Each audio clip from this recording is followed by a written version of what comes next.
Hello and welcome to Greensboro, North Carolina as UNCG faces off against the Elon Phoenix for the second time this weekend. Yesterday they had a game.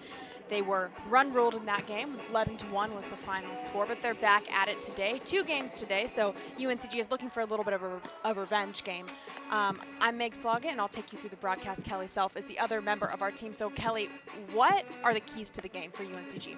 Well, one of the keys for UNCG, just like yesterday, the pitchers need to keep the ball down in the zone. We saw yesterday Elon got a hold of the ball. They sent a few over the fence when UNCG's pitchers missed high. And then additionally, the pitchers also need to change speeds today, keep those Elon batters off balance. So on the mound today for the Spartans, Alicia Bizonsky, UNCG's ace, is coming out. She was out for a few innings yesterday, and she didn't quite have her best stuff yesterday, was having a hard time finding the plate. So expecting to see Alicia Bizonsky ready to come out this afternoon. And it's a new day today. It's a nice sunny day outside, about 60 degrees, so hopefully the boss has it going today. And she starts off with a strike. Hannah Olson is at the plate for the Phoenix. She's shortstop, junior with a .246 average. So Bizonsky, a very different pitcher than Kylie Buplon, who started yesterday. So Alicia Bizonsky, you've talked about east to west versus north to south, and she's a pitcher that really likes to favor that drop ball. Right, the Boz is going to work north to south, which means throw a rise ball, and then her main pitch, her pitch that always works, is that drop ball. We also have seen her throwing that changeup a lot more this year. So that's going to be her change in speed. We'll look for that changeup to keep the hitters off balance during the game. So she mixes it up a little bit. She's gone inside so far, and that last pitch was on the outside part of the plate. So she's had a strike tight and inside and a strike on the outside part of the plate. So the count is full now, 2-2. And that was a close pitch. Yeah, that's a pitch that Bizonsky wants back. A good spot, good place to put it. It's a good 2-2 ball there. Yes. Count is full. Bizonsky does not want to get this runner on. And strike 3. No. Ball 4.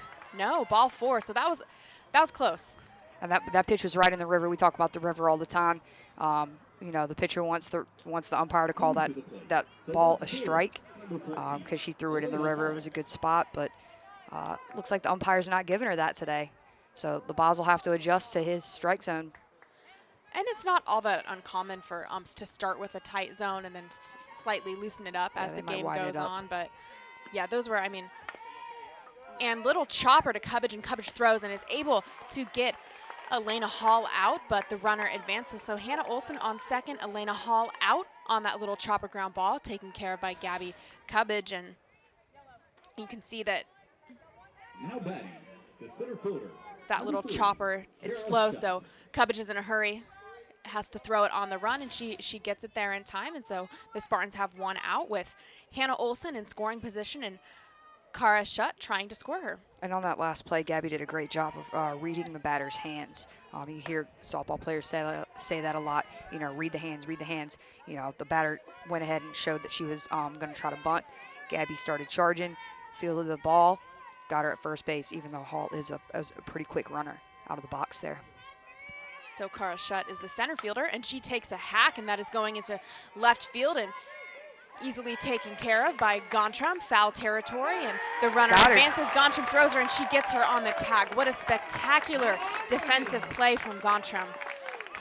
Jordan Gontram in left field really helping her team out and getting them some momentum at the end of that first inning. And that was a great heads-up play by Jordan Gontram.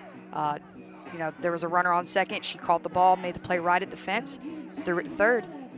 And at the end of the inning, there's no runs on no hits, no errors, and none left on base. And when we get back, the Spartans will take the plate. 2016-2017 will mark the 50th season of organized intercollegiate athletics at UNCG, including the 25th year of NCAA Division I competition. Additionally, the athletic department is recognizing the rich history of athletics prior to the formal recognition as the foundation for athletics.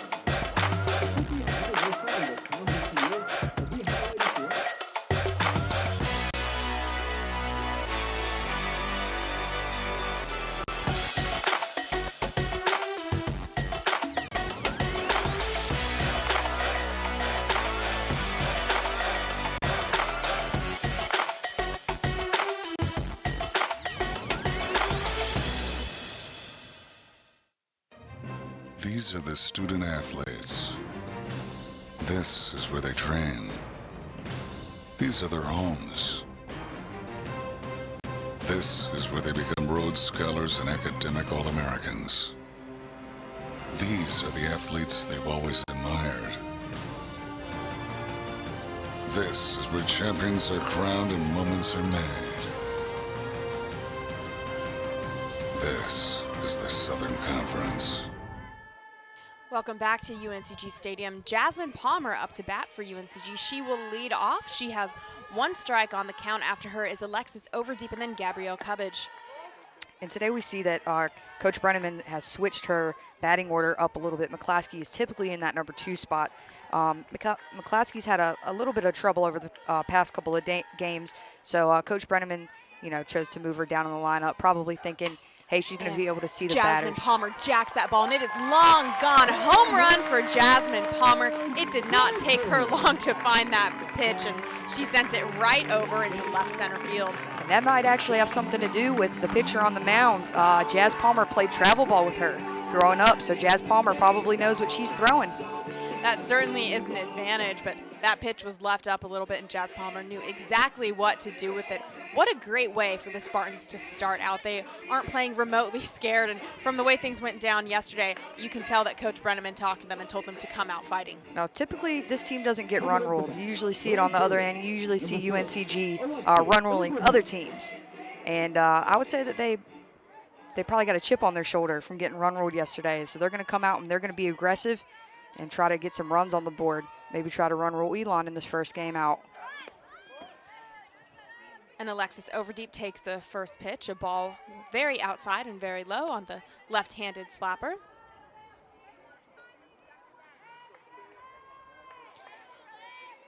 And UNCG really, they come out really well or they really have a bad day recently so far. And that might just be a part of getting accustomed to the season and kind of figuring how they work together as a team. But a lot of that also has to do with pitchers and how they do against rise ball pitchers. So we'll have to see what Kenna Quinn, the pitcher on the mound for Elon, what she throws throughout the day, because they have a hard time with rise balls. So maybe UNCG will have a better shot if that's not her pitch. Right, and it's sometimes with this team, it's a tale of two teams. I like to say it's Dr. Jekyll and Mr. Hyde. You don't know which one's going to show up. They certainly have had a little bit of inconsistency. And a little chopper trouble from Alexis Overdeep, and she doesn't quite make it. If that ball was farther to the other side of the field, if that was third base or shortstop, she absolutely would have been on, but it just was so close to where she was running that there really didn't need to, she didn't need to take time for a throw. And I thought in that situation, the ball was over a little bit further, and I thought that the second baseman might have thought, her first baseman wasn't going to get it in that situation, but good fundamental play in that slap defense for Elon. Gabrielle Cubbage at the plate for the Spartans, and she takes a pitch on the middle outside part of the plate.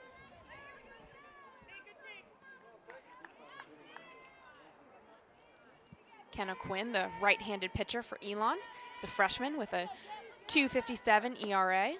She has 5 wins and 3 losses at this point in the season. She actually has a better ERA than Mitchum does. She does. And Mitchum dominated UNCG yesterday, so I'm excited to see what Kenna Quinn has to offer. And Cubbage, surprisingly, tries to put out a sneaky bunt. Might have worked, but she didn't quite get her bat on it. It almost dipped her bat, and it went back behind the catcher to the right side of the backstop. One thing you need to remember as a batter is that's important when you're bunting is you got to keep that bat head up. As soon as you drop your bat head, the chances of it being actually fair are slim to none. And she goes towards the pitch, and the umpire calls it that she swung. She didn't think so. There's a little bit of confusion. She paused a second, and then here's the dugout saying run, run for a drop third strike. She runs, but it was in control from the Elon catcher at that point. So, yeah, she definitely thought that she held back. The umpire didn't wait for another call, called it himself, and then there was that pause as she tried to get the drop third, but was not able to do that in time, despite the ball going behind the catcher. And in that situation, if she were a little more heads up, might have heard the umpire, looked at the umpire. She probably could have put a little more pressure on the Elon catcher there, and maybe could have even gotten on base on that drop ball third strike. And left fielder Jordan Gontram, the player responsible for that foul fly out and then tag up to third base, is up to bat now, and she has no balls and 2 strikes on the count. She certainly swung at that last pitch and missed it by a little bit. So whatever that pitch is that Kenna Quinn is throwing, you can tell it has a little bit of movement, or the speed is a little bit off. Something threw Gontram off on that pitch. And ball outside part of the plate, a really good place for Kenna Quinn to throw it. That pitch was certainly exactly where she wanted it to go. Mm-hmm.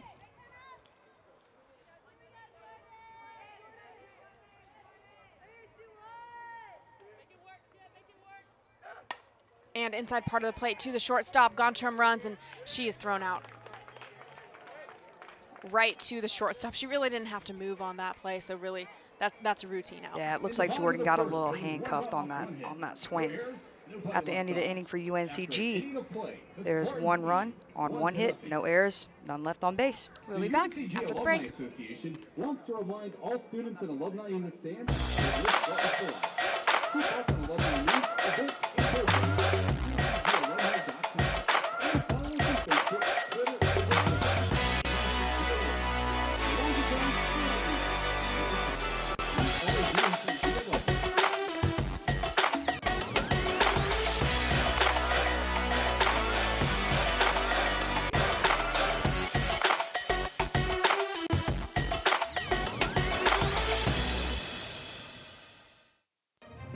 These are the student athletes.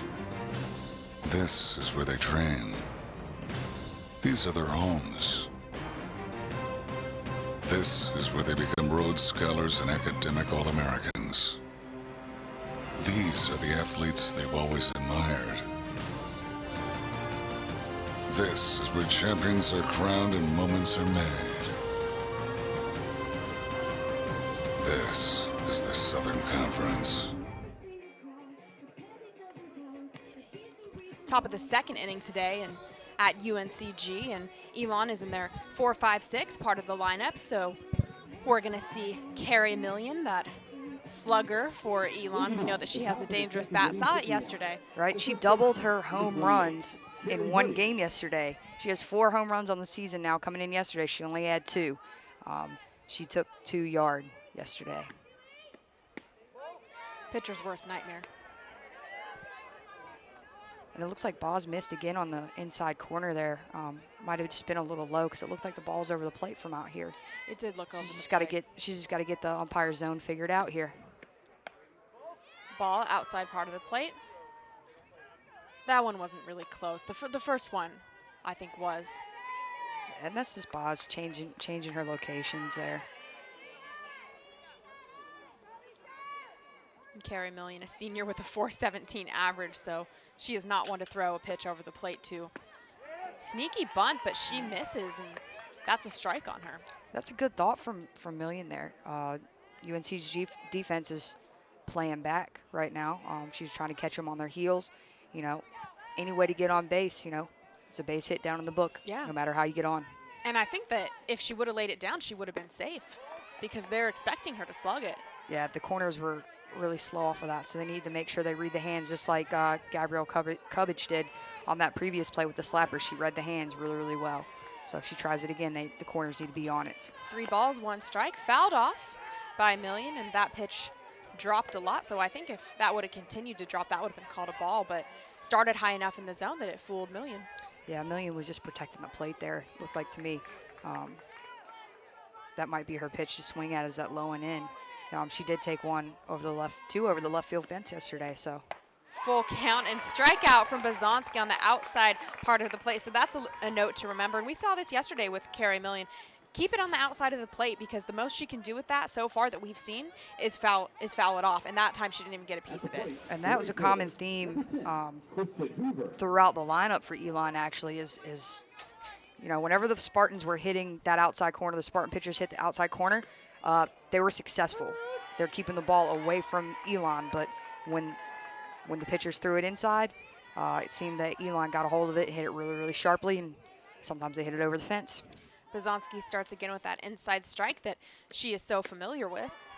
And Elon should be familiar with it too. Like you said, they faced her a lot, so they know that more often than not, the first pitch is going to be inside and low, and they seem to be very, very happy with letting it go and letting it get called a strike or get called a ball, even if it's close in the zone. And ground ball to Cubbage. Cubbage scoops it up and makes the throw, and she gets her out.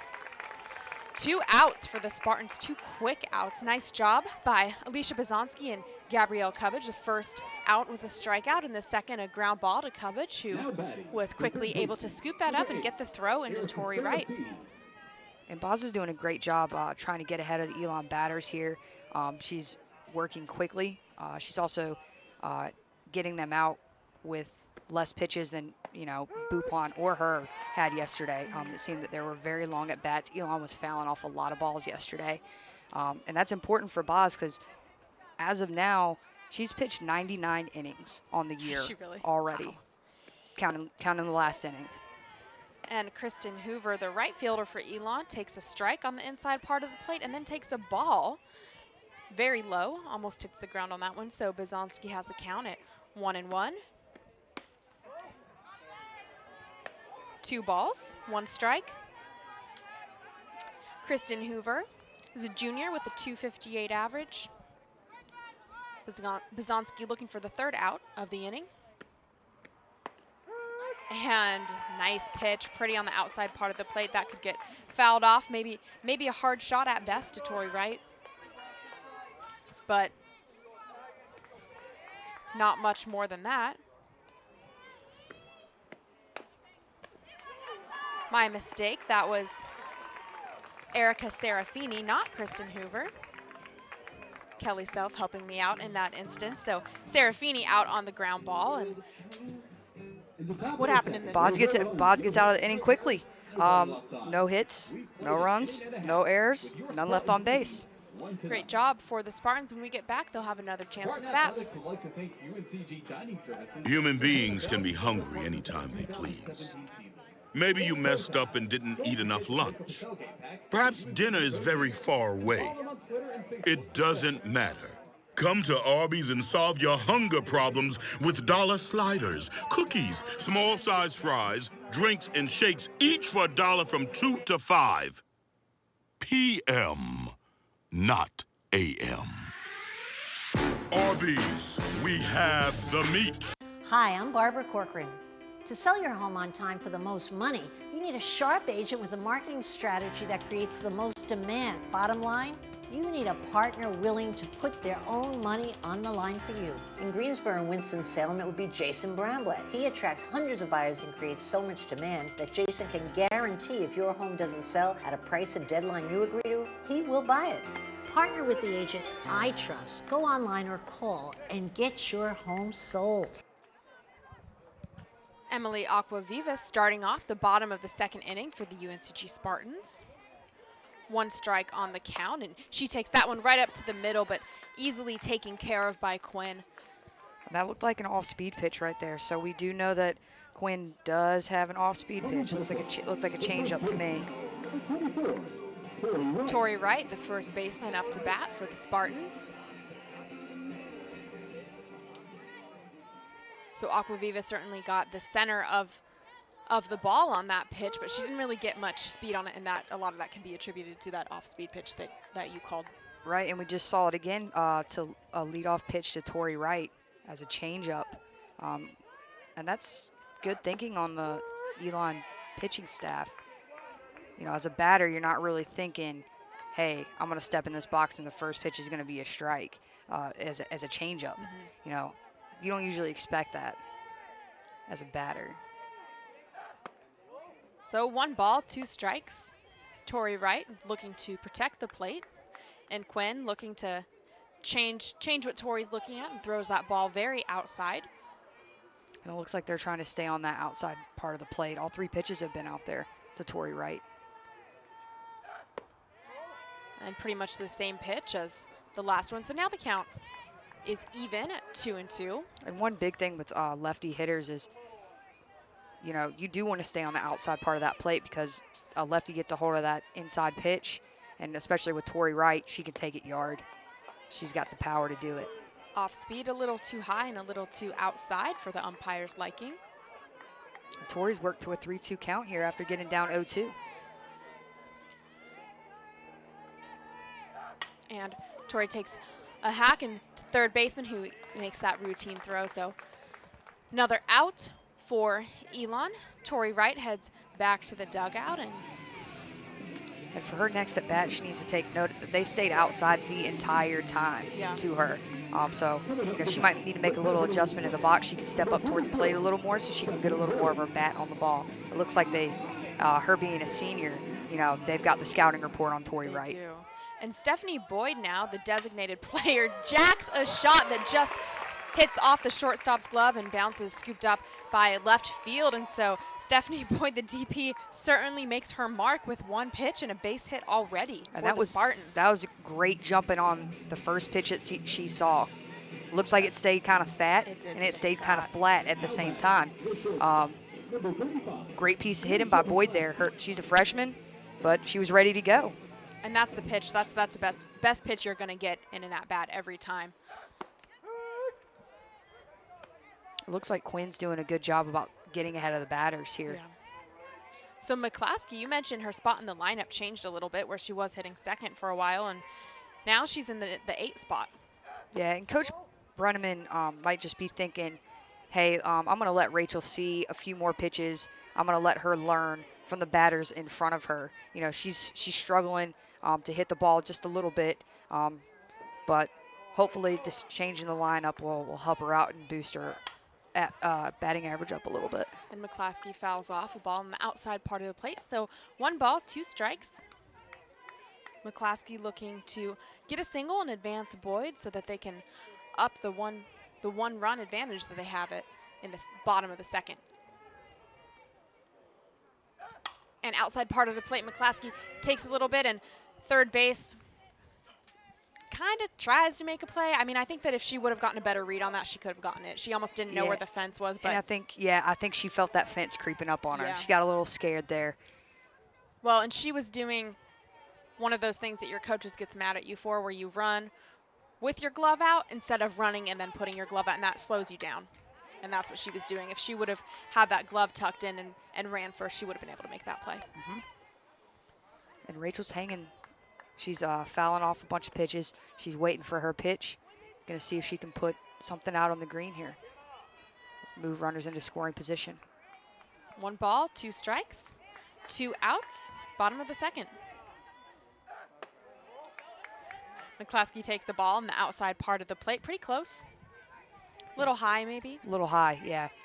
And hopefully the UNCG batters have made that adjustment. They're not going to get fooled by those high balls, because we saw yesterday's game, they couldn't do anything with those rise balls.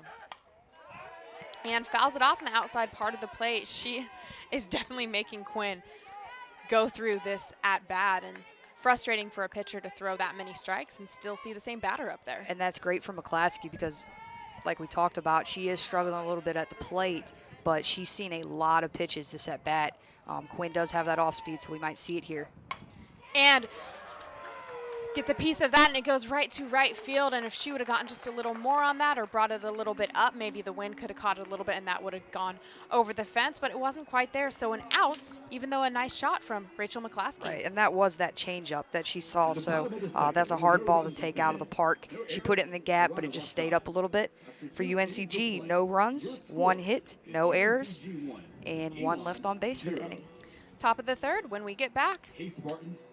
Add big flavor to your next get-together with Subway Catering, featuring good-to-go boxed meals with a side and freshly baked cookie, crowd-pleasing giant subs, and piled-high sandwich platters overflowing with flavorific choices. All made the way you say with everything you love, like jalapenos and Chipotle Southwest sauce. Subway Catering is simple and satisfying, a great value for any budget. Just call 877-360-CATER or visit Subway.com and let us take care of any occasion. Subway, cater fresh.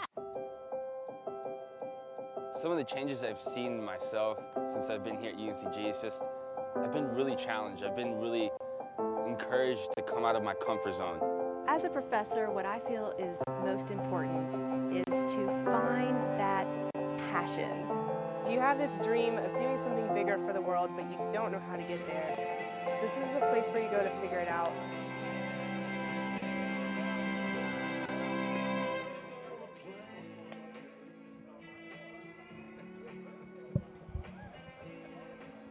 Top of the third inning, Alicia Bizonsky on the mound, and coming up for the Phoenix is Emily Roper. So 6 up, 6 down so far for the Phoenix, although there was the leadoff walk in the first inning, but she was thrown out with that fly ball to left field and tried to tag up and go to third. So although there has been a base runner, only six batters. Yeah. The Boz has only faced 6 batters, so we're at 7, 8, 9 in the Phoenix lineup right now. And Emily Roper's up, and you have Roper and you also have Fadrell up, and they're hitting respectively 143 and 163. So Boz is going to look to jump on these batters, these first 2 batters here, see if she can get 2 quick outs. And Emily Roper, the catcher for the Phoenix, takes the first strike from Bizonsky.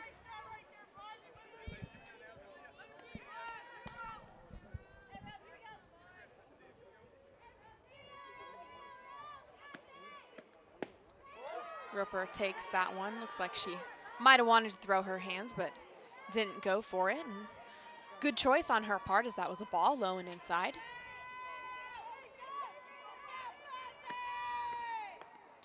And looks like she held back on that one, but it hit the end of the bat, so she has a strike regardless of whether she wanted it or not. Right, and you see there, Boz is changing speeds. That's one of the keys to the game. Keep the Elon hitters off balance. That was her changeup. And now Boz is up 1 and 2 in the count. Roper looking to protect the back of the box. She takes a hack, and it goes, looks like it's going to drop over deep, takes a dive, but it goes past her, and Palmer chasing it, and that turns into a double. So, and in that situation, the effort from Lex over deep in right field was great effort. But in that situation, you got to know that you don't have someone backing you up. Yes. It's not like you're the center fielder laying out for the ball and your right fielder, your left fielder is going to be there to back you up. And that's why Roper got that extra base. yeah, and that's important because that's one of those things that your coach doesn't want to be mad at, but she might be, because you do everything you can to get that ball, but you need to know that it's a judgment call, and in that situation, it's best to let it drop and make sure that she only gets 1 base, because now there's no outs and a runner in scoring position and going down for the bunt, but she doesn't put it down. She throws her bat back, not really sure why, because that was pretty clearly a strike and was called as such. Well, sometimes in that situation, a coach calls a bunt just to leave it out there, just to see what the defense is going to do, see what kind of rotation the defense is going to play. And then you saw the Boz go to a rise ball there, maybe thinking that the Elon batter is going to lay down another bunt. And a rise ball is a good pitch to throw if you don't want them to be successful with the bunt. Yeah, and if they do get their bat on that rise ball, it might go up, and that's perfect. If you're an infielder, you want that rise ball to get popped up, so maybe Kale is able to make a dive and get it, or Cubbage or Tori Wright can come and get that, and then not only do they get the runner out, but they get the batter out, but they might be able to get the runner stuck if they're able to catch that in the air. Exactly. If the runner isn't heads up on the bases and doesn't see the ball down, she can certainly be doubled up there in that situation if the bunt is popped up. Ball outside, looks like it might have pushed a little farther outside than Bizonsky was looking for that time. Ashton Fidrell up to bat, the designated player, sophomore with a 163 average for the maroon and gold. And she takes that one right back up the middle, and McClaskey trying to make the throw, and she will make it. Tori Wright tags the base, and there's an out at first. That was a play that had to be made in a hurry. Both players able to execute well. Rachel McClaskey getting that ball quickly to Tori Wright, who made a good stretch to make sure that she could get that ball in with enough time to get the runner out. And we saw yesterday that this Elon Phoenix team is very quick. They are quick. They don't have a whole lot of slappers in their lineup. With, usually teams with speed, you see a lot of slappies. You see like a lot of slappers. Yeah, in the lineup. But these right-handed batters get down the line quick. So that ball right up past second base, and McClaskey, no hesitation at all. Tori Wright reaching to get that throw from McClaskey, and then they have an out. But if there was any hesitation, that might have been a closer play. Might have had another runner on. And it looks like we have a pinch runner in for the Elon Phoenix. Looks like Morgan Reich. Morgan Reich, the freshman outfielder, in for the Phoenix, and you can see that split stance as her front foot starts back and then brings it forward. A lot of that's just a timing mechanism, and you'll see that with a lot of different players, how whether it's with their hands or their feet or their step, players just choose what is comfortable for them timing-wise. So she starts with that foot really far out and then brings it in. And in this situation, the UNCG defense needs to be on their toes. There is one out. There's a pinch runner on third. They need to be aware in this situation that there could be a squeeze bunt. 2 balls, no strikes. Ball outside part of the plate. Bizanski off her mark a little bit, starting to feel the pressure of that runner on third. At this point in the game, the tying run on third with 1 run out. There's a lot of ways to get that batter in.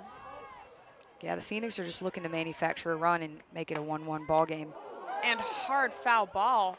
And even though hits that the hit base runner. Even though that hit the base runner, she was in foul territory, so she is not out. If she were to be in fair territory in that situation, the runner on third would have actually been out. So that's a good heads-up base running there by the pinch runner coming into the game and staying in foul territory. So up to bat is Callie Horn, the second baseman sophomore with a .300 ERA. My bad, not ERA. Average. So it gets on base just under 1 in every 3 times. And a little blooper to Cubbage, who makes the throw. Right threatens to bring it back, but no threat there from the runner on third base. UNCG has 2 outs. Well executed all around. And that was a big out right there by UNCG. That's exactly what they needed. There's 2 outs now. The runner on third is less of a threat. You know, a base hit will score her, obviously. But, you know, now Boz can focus and work on this batter that's in the box and let the defense work for her as well. So up to bat, Hannah Olson, the right-handed shortstop. And you can tell from the space she has in the batter's box that she does not like inside pitches. That inside pitch right on the corner of the plate would turn into a middle pitch for her with how far she is. So Bizanski might look to get her on the outside part of the plate. And that's what she does. Just painting that corner, painting that outside corner. And it's going to be tough for, as far as Olson is standing off the plate, it's going to be hard for her to get her bat out there and make solid contact on that outside corner. Bizanski goes inside, but even that, I mean, Olson swung on that, but that was too inside to been called a strike. But it's hard to tell when you're that far off the batter's box what is a strike. So you can see why she would swing at it, but she didn't have to. And that might be the pitch she's looking for. A lot of times batters have pitches that they look for when they're up in the box, and if they see it, they're going to swing at it. And little fly ball up on the foul territory. Neither right palmer or over deep could get to it, but no harm, no foul on that one. And Boz is way ahead in the count here. 1 1 ball, and 2. 2 strikes. Hannah Olson, shortstop, junior, .246 average at the plate. I think you're right. I think she wants that inside pitch. Ball low and inside. That started at her shins and dropped down to almost her ankles. And that's probably going to be a setup pitch for Boz here. I'm looking forward to go back out to that outside corner. You know, that was way inside. It's changing the batter's eye. And you called it, Kelly, and there it is, the strikeout on the outside part of the plate. So both of Bizanski's strikeouts so far have been with that outside pitch. Yep, she is living and dying on that outside corner. And in that inning, there are no runs off of one hit, no errors, and 1 left on base. The Spartans respond after this break.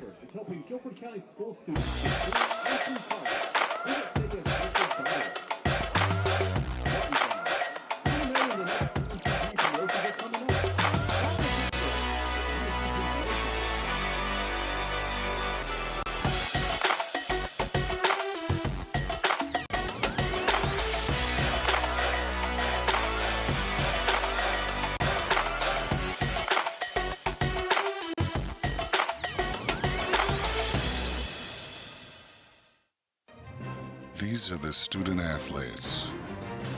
This is where they train. These are their homes. This is where they become Rhodes Scholars and academic All-Americans. These are the athletes they've always admired. This is where champions are crowned and moments are made. This is the Southern Conference.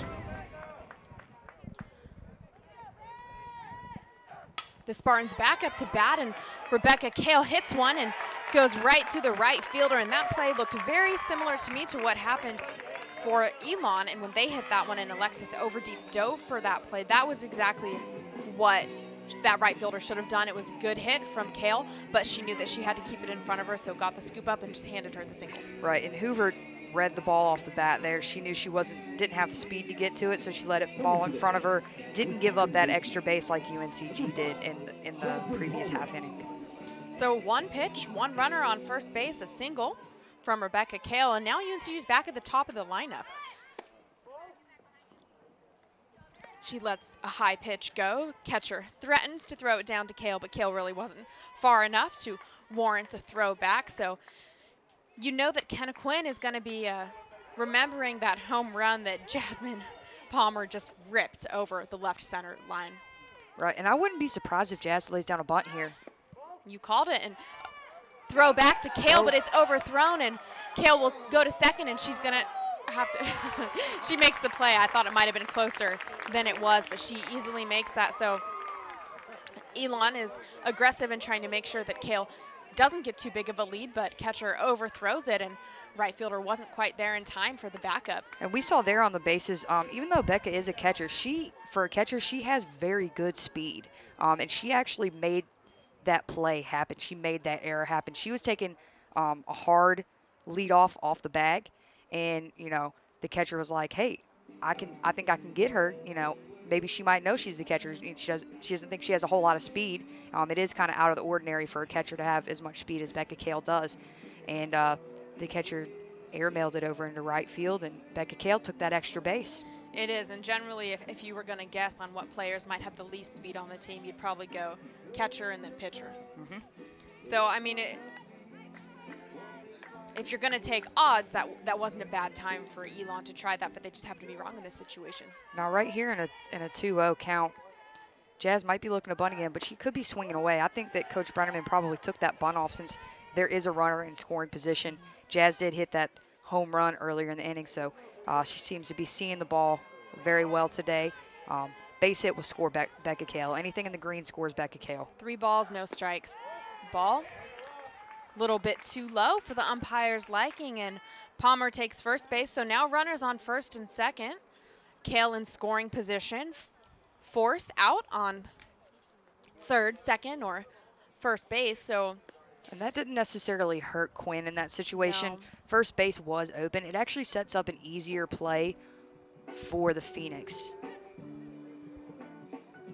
We see a meeting on the mound here. The Phoenix are probably trying to make sure everyone's on the same page, trying to settle down the pitcher there. She looked like she missed 4 straight balls to Jazz Palmer, didn't she? She did. Missed 4 straight balls, so probably just trying to settle her down a little bit. Well, and you mentioned that that's not a bad time to walk a runner when there's an open base at first. Also not a bad batter to walk in Jasmine Palmer, seeing what she did against Kenna Quinn last time. And additionally, we did mention Jazz Palmer knows Kenna Quinn. Jazz Palmer has probably hit a lot of batting practice off of Kenna Quinn because they did play on the same travel ball team. So that's in that situation, that's probably a good walk for the Phoenix. So no outs, runners on first and second, and Coach Brenneman coordinating a plan with her team, and with a player like Alexis Overdeep, who's really, really fast herself, she needs to make sure that Alexis Overdeep probably wants to keep it on the right side of the field. We see the Elon Phoenix defense pulled in right now. They're not necessarily in a slap defense per se, but they are pulled in order to cut off that chop ball. And shows bunt, and Overdeep gets it down to third base, and Overdeep will run out on first base, but both runners advance, perfectly executed by Alexis Overdeep. What a job. She had 1 pitch, she got it down, she didn't need to take any more strikes, did exactly what she was supposed to. Great execution from UNCG's right fielder. Right, and I thought that was I think that's a great move to move Alexis Overdeep in that 2 spot. She did her job right there. She was called the bunt. She took the sack bunt, laid it down perfectly, didn't have to foul any off, and now we got 2 runners in scoring position for the Spartans. And in that case, it absolutely she was out. It wasn't even a close play, but because she is speedy, often that could be a play where, yes, it's a sacrifice, but she has a chance to get on first. Right, So Alexis is fast, and that puts an extra amount of pressure on the defense. You know, Elon is familiar with this lineup. Lex has been around for a couple years. She's a junior this year, and they know by now she's fast. She's quick. She's going to get down the line. So in that situation, you know, there could be another overthrow on first base. You never know what could happen, and that's a run scored. So 1 out and Cubbage up to bat. 2 balls, 1 strike. That last strike on the outside part of the plate, and Cubbage in a great position right now to get an RBI. Yeah, in this situation, Gabby's looking. I mean, she could put anything in the outfield is going to get a run right now. Long fly ball should score Becca Kale from third. Base hit will get her 2 with Jazz Palmer on second with speed. And ball, outside part of the plate. Cubbage brought her hands up a little bit, but didn't end up swinging at that pitch. And that was a good take on Cubbage. Was a good take. 3 balls, 1 strike.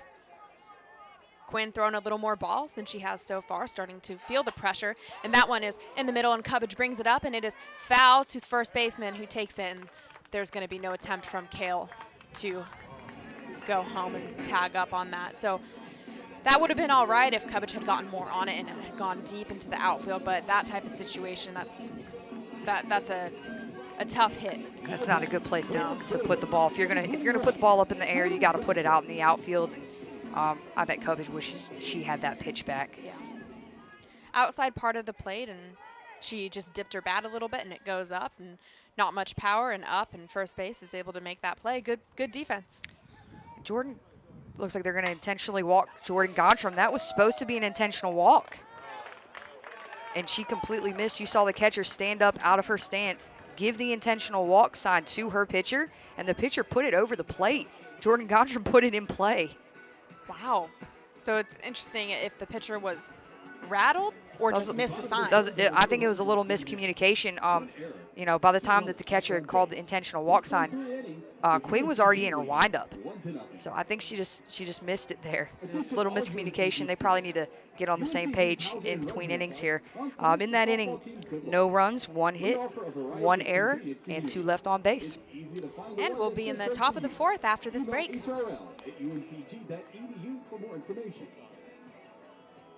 Hi, I'm Barbara Corcoran. To sell your home on time for the most money, you need a sharp agent with a marketing strategy that creates the most demand. Bottom line, you need a partner willing to put their own money on the line for you. In Greensboro and Winston-Salem, it would be Jason Bramblett. He attracts hundreds of buyers and creates so much demand that Jason can guarantee if your home doesn't sell at a price and deadline you agree to, he will buy it. Partner with the agent I trust. Go online or call and get your home sold.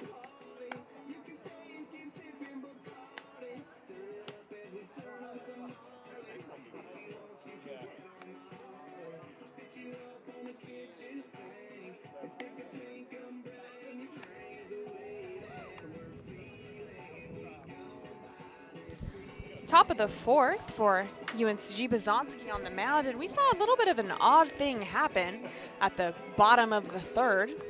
What did you see, Kelly? Yeah, it looked like they were trying to intentionally walk Gontram. They had, in that situation, they had Elon had first base open. It looked like they wanted to intentionally walk Gontram in order to get to Aquaviva. Gontram does lead UNCG in home runs, so they might have been a little afraid of her power right there, but it looked like there was some miscommunication between the pitcher and the catcher. The catcher stood up out of her stance, gave the intentional walk sign, and by the time that happened, the Quinn was already in her windup and threw a ball over the plate, which honestly could have been really dangerous.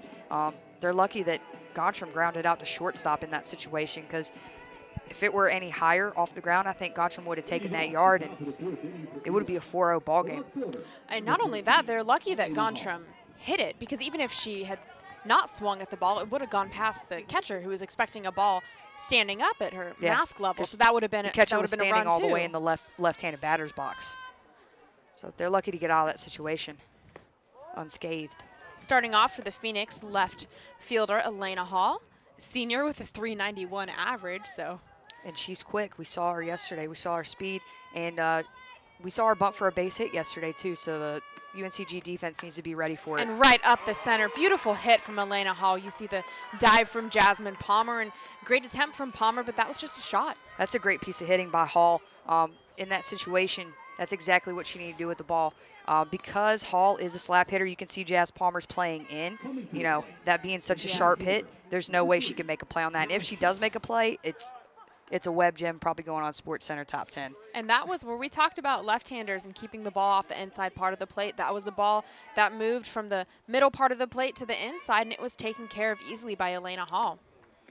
And sacrifice bunt, beautiful, taken care of by Hall, who throws it, but she's not in time. So absolutely ideal, perfect bunt execution for Elon. That is the best a coach could ask for in that situation. And that bunt was kind of in no man's land. You can see it on the replay here.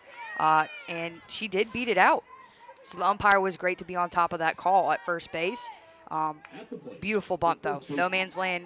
Boz couldn't quite get to it. Becca's fast from out behind the plate, but she wasn't fast enough in this situation because the ball was placed beautifully. And it was directly in between and hit up, and it's going to be out of play, even though Alexis over deep runs for it. It's into the bullpen. And in that situation with no outs, if that were to stay in play, in the field of play, and Lex could catch it, in this situation, she doesn't want to catch that ball. No. You're going to have a runner on third base in that situation because Hall is very quick, and she's going to tag up on that all day since Lex is going away from the field of play. So strike on the outside part of the plate for Bazanski. No balls, 2 strikes on Carrie Million. So Bazanski ahead of the count this time on Carrie Million, which she didn't have the luxury of last time, but that is right up the middle. Didn't have a ton of movement, but goes to Emily Aquaviva, who throws it down to tag the runner out on third, and Cubbage not able to put it down in time. And right there with that pitch, we saw that was an off-speed pitch. The batter couldn't do much with it. She did take it back up the middle. And you see Emily Aquaviva, she is there and she's under it. In order to make that play a little bit closer, if she could have gotten there a step faster, she could have worked through that ball and gotten a little more on it. Maybe set up under it, work through it, and fire a rocket into third.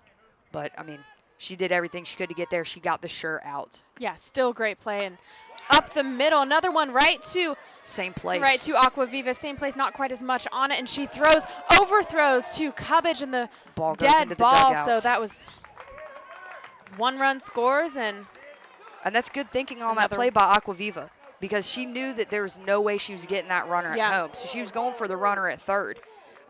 So the runner from second advances to third. And the umpires right now are saying that she scores, but she's only supposed to get 1 bag. And that's what Coach Brenneman is arguing right now. But this is a good heads-up play from Aquaviva. We'll see on the replay. It's the exact same place, actually, from the one before that. And she's going to third, and it kind of just got away from her. It sailed on her, went into the dugout. And you see, she scared the runner advancing from second to third where that runner was going. Saw the throw to her where she was maybe a little bit taken aback. Went back to second. Went back to second, but then that was overthrown. And I think that's what Coach Brenneman's arguing. The runner stopped and was going back to second. Yeah. So the runner in this situation should be on third base. And that's what Coach Brenneman's arguing right now. And it looks like they're going to count that runner, and that's where her in that situation, they're awarding her 2 bases. I guess they're saying she already had third base. But she didn't, because she went back. Exactly. Like, she didn't know the throw was overthrown until she was already a foot or so off of second. And as an umpire, that's a tough call, because you might not be. I know the third base umpire was watching the runner on third. We had a runner on third, right? Yeah. Was watching the runner on third tag to make sure that she didn't leave her foot early. was on. Yeah, so in that situation, that's tough for umpires, because they might have seen her going toward third base, but they might not have seen her start her momentum back towards second. So, I mean, that is a tough call. We're fortunate enough to see the whole field, be above the game. And get replays of it. Exactly. And it's easy for us sitting up here to be a great umpire. Yeah. You can also understand Coach Brenneman's frustration with that play, though, because it does seem like they got an extra base. But, I mean, Still a close ball game, 2-1 right now. So that was the right now leading run that scored. But in the fourth inning, Bazanski needs one more out. And ground ball to McClaskey, who has to throw it quick, and it'll be close. And the runner slides into first, which is pretty unusual. Sometimes you see the dive, but not very often the slide. But it doesn't really matter because she's called out. Yeah, and I disagree with that. You should always run straight through the bag in that situation. In order to slide, you actually are stopping your momentum. I agree. You know, a lot of times you saw Pete Rose doing stuff like that. You know, he was a great ball player, but I don't really agree with that play that first baseman made. It would have been a lot closer if she would have just run through the bag in that situation. We'll be back. UNCG will respond after this break. Add big flavor to your next get-together with Subway Catering, featuring good-to-go boxed meals with a side and freshly baked cookie, crowd-pleasing giant subs, and piled-high sandwich platters overflowing with flavorific choices, all made the way you say with everything you love, like jalapenos and Chipotle Southwest sauce. Subway Catering is simple and satisfying, a great value for any budget. Just call 877-360-CATER or visit subway.com and let us take care of any occasion. Subway, cater fresh.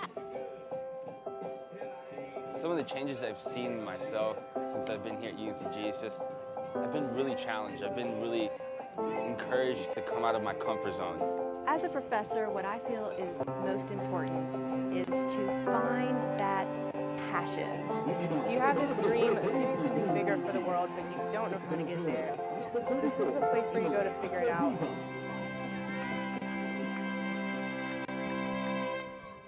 Bottom of the fourth inning for UNCG. Emily Aquaviva looking to get back that run, and she comes out swinging with a hard line drive and foul territory right back to her own dugout. Yeah, and Emily, it was unfortunate that she sailed that ball over third baseman's head, which, you know, put the go-ahead run on the board, and then we had a little controversial call with the umpires there.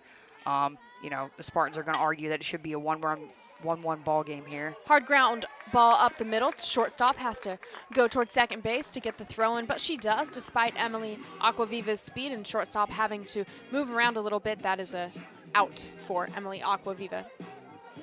That was a hard hit ball up the middle. The shortstop had to move almost directly behind second base, so she made a good play on that. Hit a little bit sharper, and that's through the infield and a base hit. Tori Wright up to bat, and she takes that first one and puts it right back behind her. Just got under that ball a little bit. She swung pretty hard. You could tell she wanted that one. And in her previous at-bat, we noted that they stayed away from Tori Wright. They kept that ball in the outside corner, and Tori had some problems with it. So we'll see if Tori can make that adjustment and go with the pitch and take that, as a left-handed batter, take that pitch to the left field. Ball low and outside, nowhere near the strike zone. She might have just released that a little bit too early. Quinn with 1 ball, 1 strike, 1 out. Tori Wright looking to start something for her team as they lost the lead in the last inning. Change up outside Beautiful. Part of the plate. Staying on that outside corner with that changeup. That's a place to put it. You know, you don't want to leave it fat over the plate. And you also, to Tori Wright, you don't want to get that ball inside to her either, because she has the power to take that changeup out of this ballpark. And that was just great pitching. She hung, you saw the changeup again, she hung that changeup. A little too high. And that's a good pitch for Tori to lay off of, because the changeup is high. The chances are that she's going to just pop that straight up in the air. And line drive shot from Tori Wright to right field, who will not make a throw. So great, solid single for Tori Wright, who takes that inside pitch and brings it right back into right field. So that's, again, we see left-handers turning on those inside pitches all day. Yep, great piece of hitting by Tori. She's probably looking for that inside pitch. She found it. They gave it to her. She found it. Hit it right into right field, right where she needed to put it. Stephanie Boyd, the freshman with a 182 average, designated player for the Spartans, up to bat now, but looks like Quinn will have a meeting at the mound.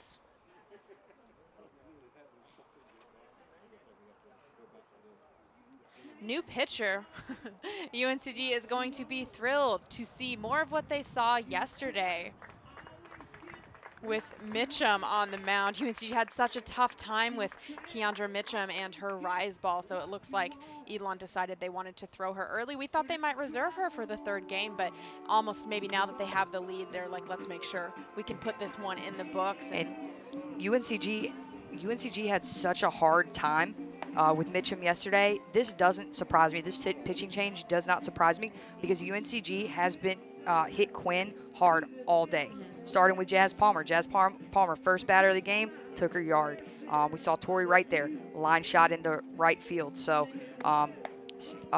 Stephanie Boyd, her first at bat, she had a line shot right over the shortstop's head. So this pitching change doesn't surprise me at all. And UNCG is going to have to make the adjustment. They're going to have to lay off, if they're standing back in the batter's box, they're going to have to lay off the rise ball, or they're going to have to stand up in the front of the batter's box and catch the rise ball before it starts to rise out of the zone. They showed that they couldn't do it yesterday. So hopefully they made that adjustment for today. No, they either have to decide that they're going to have a better eye and lay off the rise ball, or they're going to have to make the adjustment. And although they weren't able to do that yesterday, I think Coach Brenneman was in their ear after that game. So I wouldn't be surprised if you see a lot better performance on that rise ball from the Spartans today, especially now that this game is close. A little bit of their momentum was pushed out pretty quickly into the game yesterday, and this game really has looked nothing like what we saw yesterday. And Boyd, one thing to note, Boyd did not see Mitchum yesterday. I don't believe that Boyd came in and pinch hit or anything yesterday. So this is Boyd's first time seeing Mitchum. So Mitchum has the upper hand in this situation. We'll see what Boyd can do.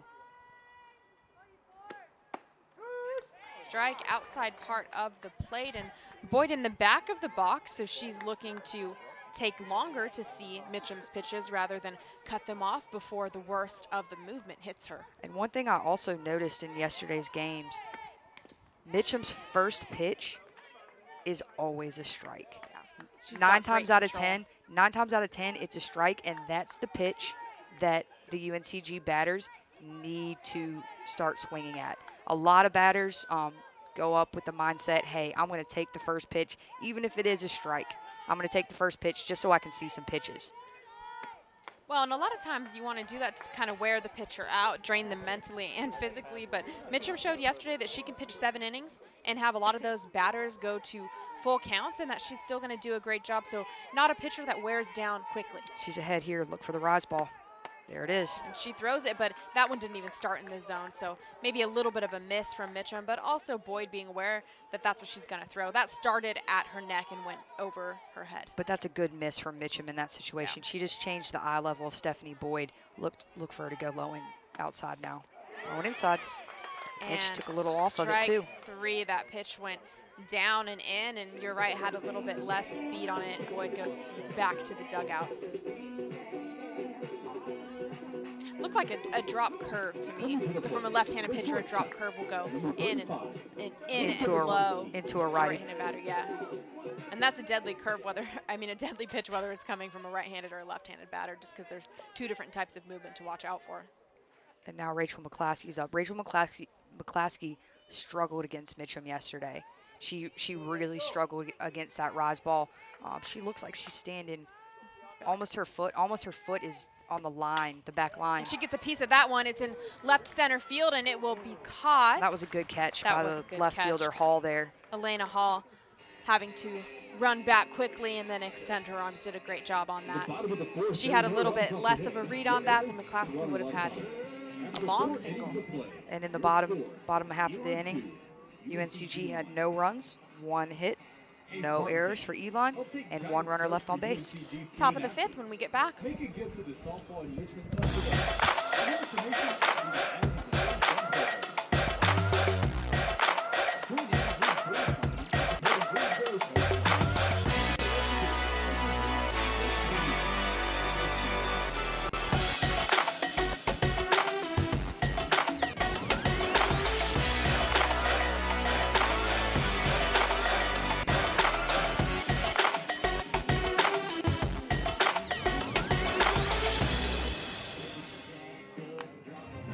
These are the student athletes. This is where they train. These are their homes. This This is where they become Rhodes Scholars and academic All-Americans. These are the athletes they've always admired. This is where champions are crowned and moments are made. This is the Southern Conference. Top of the 5th inning, Bazanski facing 7-8-9 for the Phoenix. So at the bottom of the lineup, you're really looking for this to be one of your most efficient innings. Yeah, Boz is looking to get ahead of the batters here, and she's looking to have 3 up, 3 down in this inning. Last time Roper was up there, Roper's up as the leadoff batter here. Last time Roper was up, she hit that little bloop single into right field that it was either do or die for Alexis Overdeep out there. She chose to dive for it, and Roper ended up taking that extra base there. Luckily for the Spartans, it didn't end up coming back to hurt them in that half inning. So Roper, the catcher, gets a piece of that first pitch. It looked a little high, letters almost, and she just fouls off a little chopper behind her. Bazanski not going in and low on that first pitch, a little bit unusual, giving Roper a little bit of a different look. Low and outside, ball. Still a good pitch for Bazanski. Yeah, and she's mixing it up right now. She's really trying to keep these Elon batters off balance. And that first pitch looks like it had a little off of it. It might have been her off-speed pitch there, which is a really good thought for a first pitch of the inning. Low. 2 balls, 1 strike. And Boz is looking to get back ahead here with the count at 2-1. I'm gonna look for her to get on that put a ball on that outside corner. And she does. Strike. Oh. Check swing. Check swing. I thought it was a strike and checked, and it was called a ball. So. And the batter didn't go around. The appeal went down to first base. Batter held the bat back. 3 balls, 1 strike. Bazanski has to throw a strike here. And she does, and it goes up, and Palmer running back, and she easily handles it. So good pitch from Bazanski, and great play from Palmer, who calmly goes back, and UNCG with 1 out in the top of the 5th, and up next is Ashton Fidrell, the designated player for the Phoenix.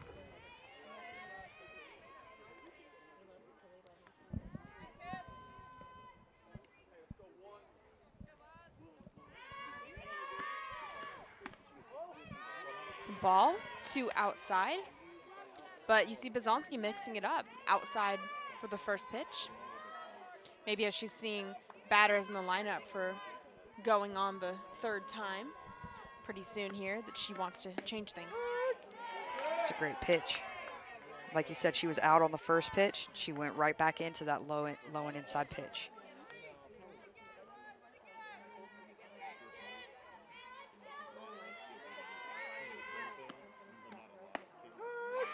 Beautiful pitch from Bazanski. You can't ask for much more from a pitcher than that. Placed perfectly where it just grazes the outside part of the plate, but is still called for a strike. I'll look for Boz to change speeds right here. Give her a junk change up. And that drop ball inside misses its mark just a little bit. And Boz is moving. You don't normally see her. You know, she's usually, we call her north to south pitcher. She's going east to west a lot here. You know, in and out, moving the ball, changing locations. We haven't really seen her. She has a little bit of a rise ball. We haven't really seen it yet. And ground ball to Cubbage, who takes it, almost trips a little bit, throws it, and makes the out. That was a close play. Cubbage got almost tripped a little bit on either the dirt or maybe just her positioning with her feet, but she was able to make the play, and so UNCG has 2 outs. And that was a great play from Cubbage. That ball was hit in the 5-6 hole, and if Cubbage lets that ball go through to McClaskey, it's probably going to be a base hit because it was such a close play, and it looks like, and Gabby did a great job. She lost her balance a little bit. She took her time. She set her feet, made a good throw. In that situation, the worst thing that could happen is you airmail it over the first baseman's head, and, you know, your runner gets an extra base in that situation. Callie Horn, the second baseman for the maroon and gold, a sophomore with a 300 average up to bat, and she lets that pitch go, so the count is 2-0, and Bazanski needs to get this pitch. And we've seen in this inning, Boz is starting to fall behind these batters. Might be a little fatigue setting in for Boz since it is the top of the 5th inning.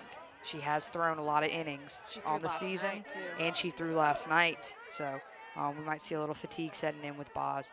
We'll see if she can push through it and start getting ahead of batters again. She came in relief yesterday for Buplan, and even if you only pitch a couple innings, she's still going to have to go through a complete warm-up, which is a significant amount of pitches in itself. And Boz is UNCG's ace, and yesterday, I mean, that was worst-case scenario for the Spartans. The last thing you want to do is see your ace have to go in relief. Ground ball to McClaskey, who gets the throw-up, bounces, and not in time. Cubbage scoops it up, so... And that was the same exact place. Yeah. We just saw the last one, and in that situation, Gabby wasn't able to cut it off. You see it's there in that 5-6 hole, and because Rachel has to go over in that 5-6 hole, make the play, you got a little bit of speed in the box there. Runner safe, infield base hit. So 2 outs, runner on first. Top of the lineup, Hannah Olson, that shortstop right-hander that stands all the way on the outside part of the box. It is very exaggerated. She's looking for that inside pitch. And ground ball to Palmer, who easily is able to throw it to right, and UNCG gets out of that inning with no harm done. And in that inning, there were no runs for Elon, 1 hit, no errors, and 1 left on base. UNCG has the bats when we get back. Hi, I'm Barbara Corcoran.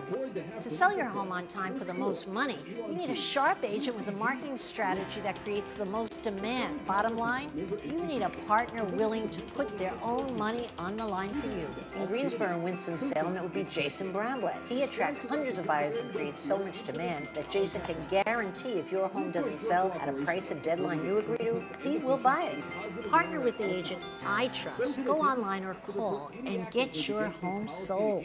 Human beings can be hungry anytime they please. Maybe you messed up and didn't eat enough lunch. Perhaps dinner is very far away. It doesn't matter.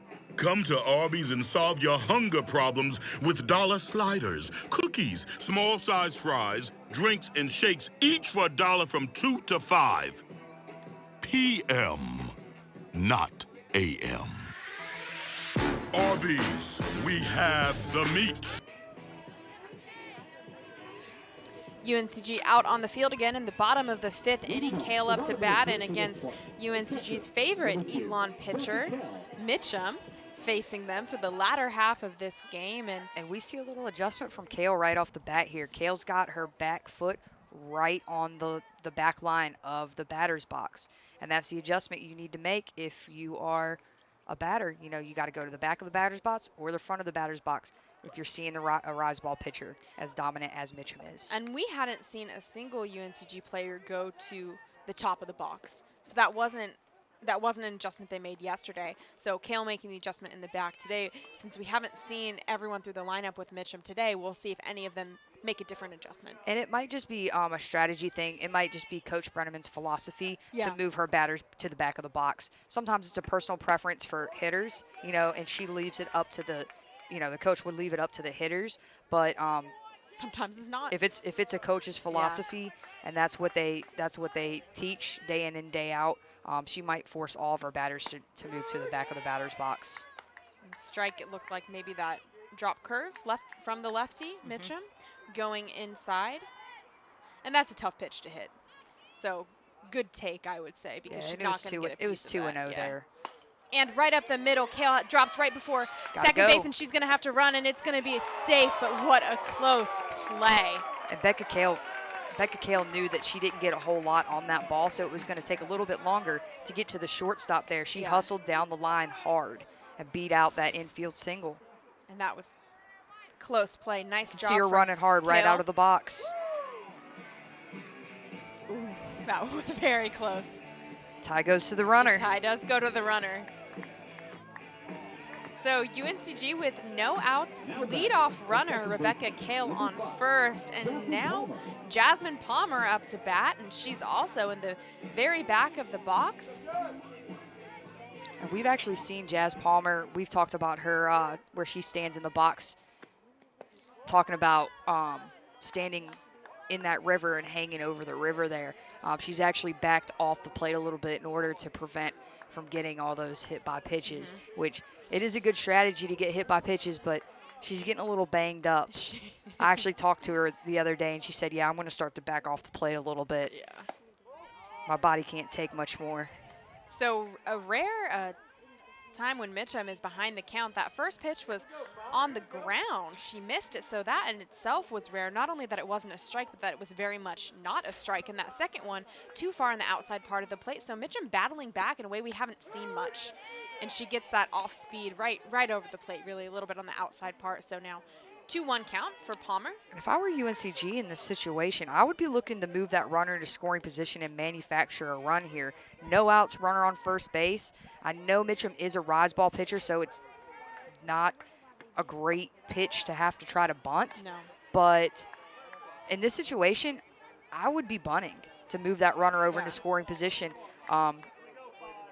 Maybe Coach Brenneman has a little bit different game plan here with Jazz Palmer. She did hit that home run. So she is 1 for 1 on the day with a walk. And ball 4, Mitchum putting a batter on free base. That is also rare for Mitchum, so good for the Spartans. So runners on first and second. First one was a little single to the shortstop from Kale, and then that walk from Palmer. And this is the same situation that we had up before. Becca Kale led off with a single. Yeah. Then she actually advanced to second on that wild throw, and then Jazz Palmer got a walk. We saw Lex bunt, which And she tries to popped do again. up, but goes right back to the fence. So although she didn't get on top of that bunt, it's safe because it just went past behind her. So we'll see if over deep is told to do it again by Coach Janelle Brenneman, giving her signs as we speak. I would think that she is going to do it again. You want to move 2 runners into scoring position. You know, the go-ahead run's going to be on second if Lex can successfully get the bunt down. And she does. Beautiful bunt by Lex, and it is out on first base. So Lex Overdeep, again, executing perfectly, and that's a great example of why she is in that 2 spot. And great move to put her there because she seems to be one of the best bunters on the team. Yeah, and that was a great game plan and change in the lineup for Coach Janelle Brenneman. Gabrielle Cubbage up to bat now. Gabby's kind of cooled off a little bit, so I think she's due for a hit here. You know, single into the outfield or a ball into the gap in the outfield, scores 2 runs here. And tight, ball 1. So Coach Brenneman giving signs, so there very well could be something going on. Sometimes a coach will just give signs to make the fielders wonder if there's something going on too. And she hits that ball right over the shortstop and run scores. Cubbage rounding to second. Palmer scores. Cubbage goes back to first. So 2-run RBI for Gabrielle Cubbage. And Kelly, you said it, she's due for a hit, and what a way to do that, to bring the Spartans with the lead again. Now Elon with 2 and UNCG with 3 because of that 2-run RBI from Gabby Cubbage, who just got a piece of that ball. Right, and she didn't try to do too much with the ball. That's the thing. When she came out in the beginning of the season really, really hot. She was hitting home runs. She was hitting extra base hits. She's cooled off a little bit in the past couple weeks. She didn't try to do too much with the ball. She wasn't swinging for the fences. In that situation, she knew, being an upperclassman, hey, if I get a base hit to the outfield, it's for sure 2 runs, and we're ahead. That's what Gabby Cubbage is thinking in the box there. Great execution by the Spartans. And Jordan Gontram, the left fielder for the Spartans, up to bat, looking to continue this little rally that just got started. And she takes a hack in that off-speed pitch from Mitchum, and it messed up her timing just a little bit. So we'll see what Mitchum comes back with now. She's back to getting ahead of the batters, so no balls, 1 strike on Gontram. And we've seen the previous 2 at-bats that Gontram's had today. She's grounded out to the shortstop both times. Ball outside, little high as well. She had a strike off speed in the inside part of the plate, and then a hard ball passed on the outside a little bit high. So she's certainly changing where the ball is side to side, and fouled off a long strike from Gordon Gontram, who got a piece of that ball but turned on it. And we see Gontram here. Gontram doesn't normally stand as far back as she is. Again, UNCG batters standing in the very back of that box, trying to see that rise ball in. 1-2 here. Mitchum might go to her bread and butter. And she does, but she misses. And Cubbage able to easily take second base with that rise ball that started too high and then rose even higher. Not even remotely possible for the catcher to have gotten hold of that one. And it looks like Mitchum just today, I mean, compared to yesterday, Mitchum doesn't look like she's hitting her spots. She's missing her spots a lot, and that she's not throwing that rise ball in the zone where it's tricking the Spartan batters. I don't think she's thrown one that has very obviously tricked the Spartans. I'm sure there's been a couple with a little bit of rise on them, but nothing like yesterday. And you saw when you lose a rise ball by that much, that's not a pitch she has control of today. So that could be very good for the Spartans in this game and in next game if they choose to try to throw Mitchum again.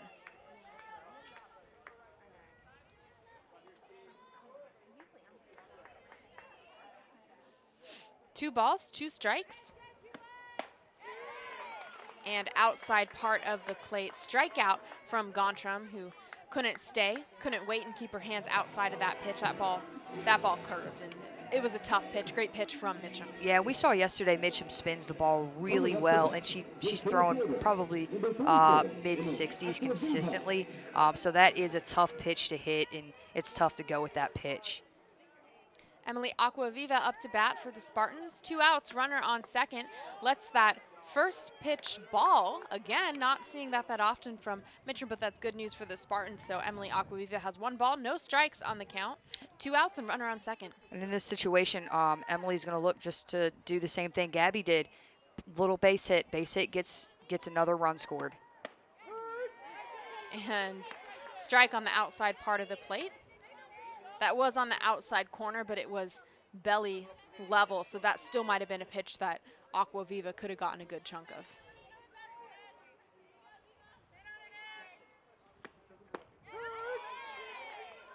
And that pitch has some funky movement on it.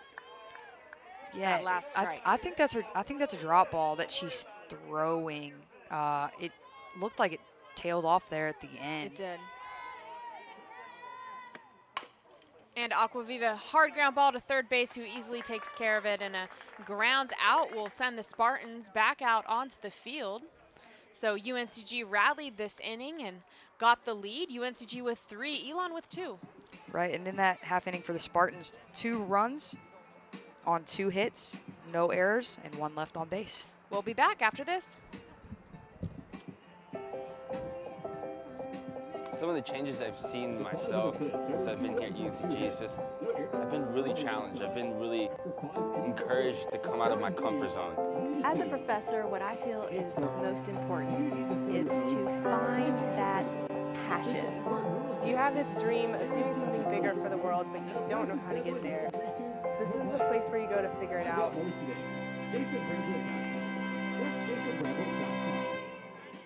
Add big flavor to your next get-together with Subway Catering, featuring good-to-go boxed meals with a side and freshly baked cookie, crowd-pleasing giant subs, and piled-high sandwich platters overflowing with flavorific choices, all made the way you say with everything you love, like jalapenos and Chipotle Southwest sauce. Subway Catering is simple and satisfying, a great value for any budget. Just call 877-360-CATER or visit Subway.com and let us take care of any occasion.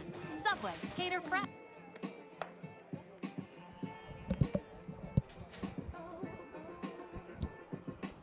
Top of the 6th inning, UNCG on the field trying to defend the lead that they just got in the 5th inning. So Bazanski still on the mound, and left fielder for Elon, Elena Hall, up to bat, senior with a 391 average. That 391 average is pretty darn good.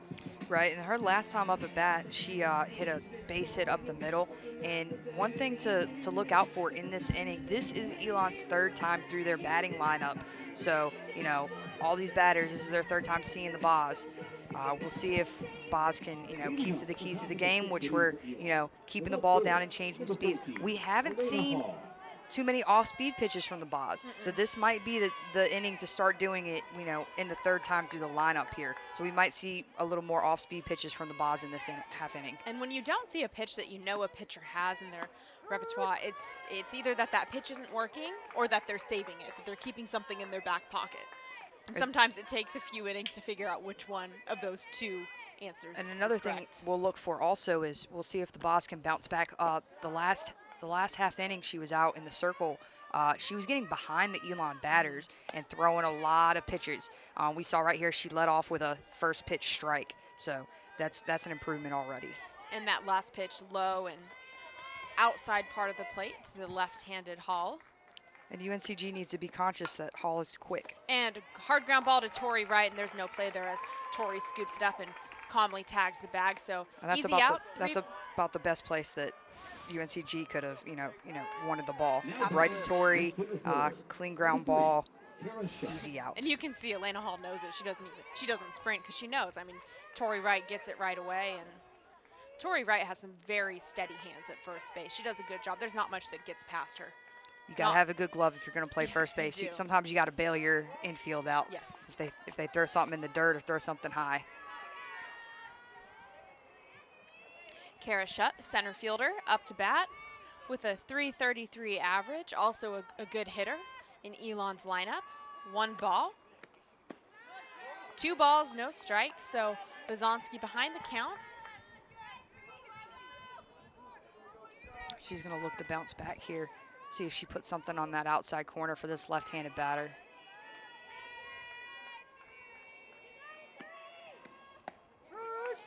And you called it. Strike on the outside part of the plate. 2 balls, 1 strike.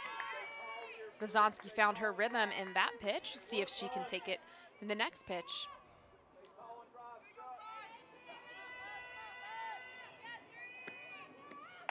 And she does, but it is hard shot right past Tori Wright's glove as she reaches out, and Alexis over deep scoops it up. So single.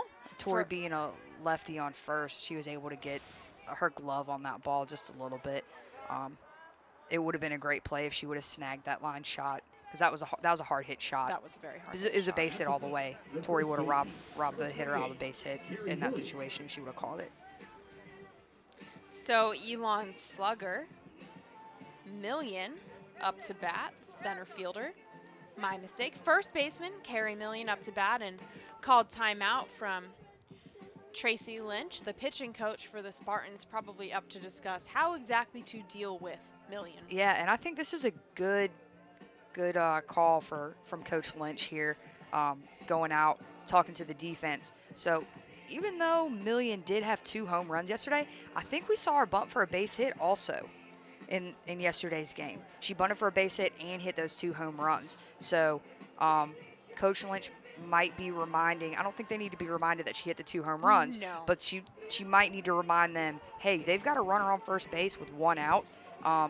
Even though she is their number 4 hitter, she laid down a bunt for a base hit yesterday. And earlier today, she attempted to bunt too. And that was one of those things where we looked at it and we're like, well, that was a smart play because the defense is so far back. So a very multifaceted player. And she is pretty quick. She's 5 for 7 on the base path. So, I mean, that's a good tool to have if you're normally a power hitter, is being able to bump for a base hit. And strike inside. Alicia Bazonsky clearly not afraid to give it to her on that inside part of the plate. And those pitches that she has hit hard were on the inside too, both today and yesterday especially. Inside again, low, and Kale scoops it up as it bobbles around the plate a little bit, but no throw necessary. Not a big lead from Shutt on first base. Carrie Million at the plate with a 1-1 count, 1 out, runner on first, top of the 6th. And she hits a ground ball, and it goes right under the glove of Gabrielle Cubbage. Scooped up by Gontram in left field, and that was a hard shot, but right through the legs. It was a hard shot, and you see with Gabby Cubbage in that situation, she actually popped up. She didn't stay down on the ball. I think she thought that ball was going to take a higher hop than it did. She just got fooled in that situation, didn't stay down the ball. UNCG could still get out of this inning unscathed, but that could have been a harmless or a mistake that might come back to bite the Spartans later this inning. First strike, Alicia Bazanski throwing a change that fooled Kristen Hoover, the right fielder, junior, with a .258 average at the plate right now.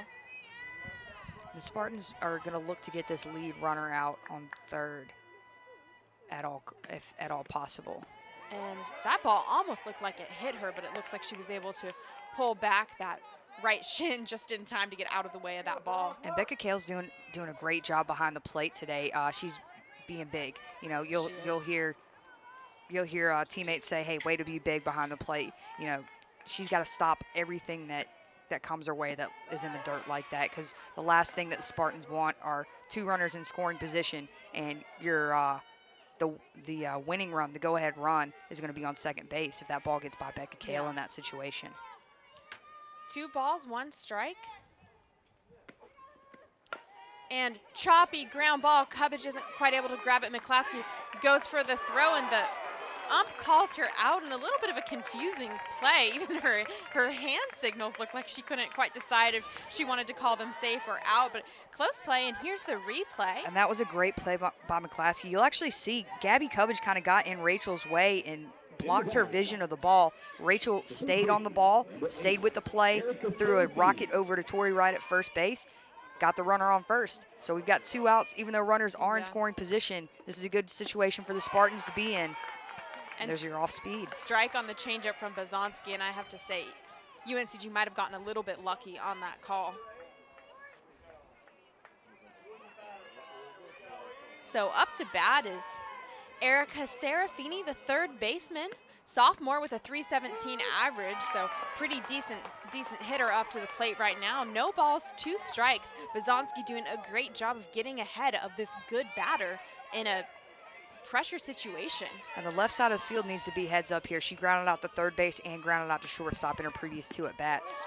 And that pitch was pretty, a little bit too outside. Bazanski wants it. You can see it on her face. That pitch was close, and she'll try to throw something very similar, I would imagine, to that last pitch. That was a great 0-2 pitch. You know, it was a little out of the zone, but it was close enough to make the batter think about it. Yes. And a hard ground ball, fouled off towards UNCG's dugout. And you said close enough to make the batter think about it, and close enough to make that batter wonder if maybe she got a little lucky and should swing at that same pitch next time. Yeah, and if you let that, you know, she might be thinking right now, hey, I should have been rung up on that pitch. Yeah. I need to do a better job. She might have that little bit of doubt creeping in her head. You know, Boz needs to take advantage of that. 1 ball, 2 strikes. Boz with the advantage. And beautiful strike pitch. 3. Oh, not quite. She went.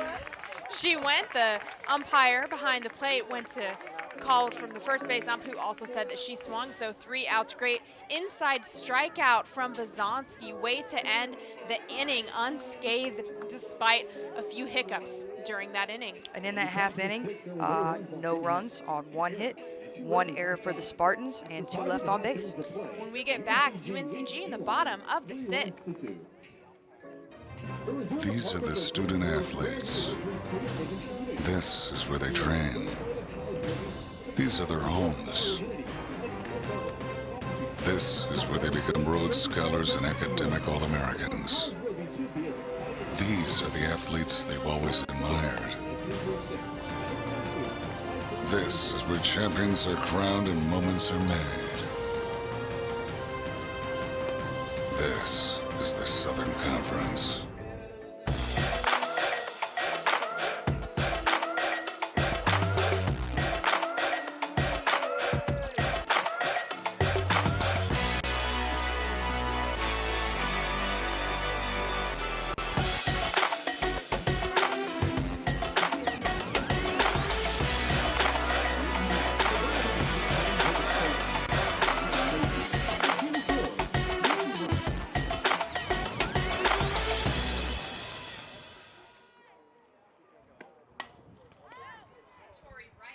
Tori Wright with a hard looked hard and ended up being a little bit of a blooper to the second baseman, easily handled. So first pitch, first out for the Spartans. Tori Wright heading back to the dugout. Stephanie Boyd up to the plate to try to generate some offense for UNCG to give them a little bit of cushion here in the bottom of the 6th inning. And you know what, Meg? I don't have a problem with that out from Tori Wright because, as we talked before, Mitchum's first pitch is usually a strike, and Tori Wright went out there being aggressive, and she swung at that first pitch. So I actually don't have a problem with that. Even though it wasn't out, she put the bat on the ball, and she was being aggressive in the box. Showing that UNCG is making adjustments and not letting Mitchum be dominant the way that she was yesterday.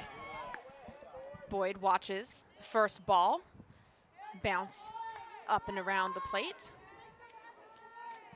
So Boyd last time, she had a strikeout on the outside part of the plate, Yeah, she struck out against Mitchum last time up. Her first at bat, she had that little line shot over shortstop's head, but that was versus the starting pitcher, Kenna Quinn. And Mitchum just threw the same pitch that she struck her out on last time for a strike right now in the count. And you see with Stephanie Boyd here, she's taking the approach to where she's standing up in front of the box, trying to catch that rise ball before it breaks. Her front foot is on the very front of the batter's box. And that was that rise ball, and she was able to get a piece of it. She fouled it off. Great adjustment from Boyd, and that answers our question earlier where we were saying, is that a team philosophy thing, that you don't go to the front of the box? And from Stephanie Boyd doing that and Coach Brenneman looking fine with that, it's not a team philosophy. It's just a personal choice, and it seems like most players, other than Boyd, are choosing to be at the back of the box, and Boyd goes out. That one was the rise ball, so she was in the front of the box, and she still struck out on that rise ball. But, I mean, it's a tough pitch. Going to the front of the box, it helps you see the rise ball, but it certainly doesn't take away some of the effectiveness. And you have less time to react to it if you're standing up in front of the box, too. On ESPN Sports Science, they had a study out. Is it easier to hit a baseball or easier to hit a softball? And they did all these studies, and pretty much unless the ball is to the batter in softball in the blink of an eye. That's what they compared it to. Yeah. That's how quick that ball is on you in softball, with the pitcher's mound being 43 feet. And if you're standing up in front of the box, it's even less than that. You're even closer as a hitter. So that ball's on you quick. You got to have quick hands through the zone. And when you see some of those top 10 teams, a lot of times their pitchers will be in the 6-foot range. That just gets them even closer with those long strides to the batter. And it's pretty intimidating to see a tall pitcher up there from 43 feet throwing the ball between 60 and 70 miles an hour. We'll see if McClaskey can get something going here. UNCG could use some insurance runs right now with a one-run game. Certainly closer than Bazonsky, for one, would like, as she's the one on the mound. And ball high, goes past the catcher. Mitchum struggling to find her spot. That's her second walk today, I think. But McClaskey on first base, and coming up to bat looks like Rebecca Kale. That was a good eye from McClaskey. I think she had a strategy going in. She wanted to be picky. I think that she watched and learned from her teammates that came up before her and faced Mitchum, and she noted, hey, she's not really hitting her spots right now. She's not throwing a whole lot of strikes, so I'm going to see if I can draw a walk, find a way on base. And Emily Roper went up to call a timeout and talk to her pitcher, Mitchum, make sure she's calmed down, and Mitchum gets the first pitch strike, so whatever she said, it seemed to have helped Mitchum a little bit, as that pitch was perfect on the outside corner of the plate. And last time up against Mitchum, Becca Kale beat out that infield single. And that rise ball, Mitchum got that rise ball to work. We saw it against Boyd, and that pitch certainly got Kale. And Mitchum went to that rise ball on an 0-1 count, so she changed the eye level of Becca Kale. I would look for something low here. And Kale turns on that low inside pitch and brings it even past UNCG's bullpen, so showing Mitchum Kale's flexing her muscles a little bit, that I can turn on that pitch. So. And that was kind of a setup pitch. That ball would have been out of the zone. I think it would have been a ball. I don't think it would have been a strike if Becca didn't swing at it. It's probably a setup pitch, and I would think Mitchum's going to go back to her bread and butter here, rise ball. And she does, but she misses. That pitch started shoulder length and went to where the catcher had to extend her arm all the way up to catch that, but she does a good job. Roper does a good job of handling that pitch, so the runner can advance. Mitchum back with the ball. 1 ball, two strikes. Kale up to bat, McClaskey on first.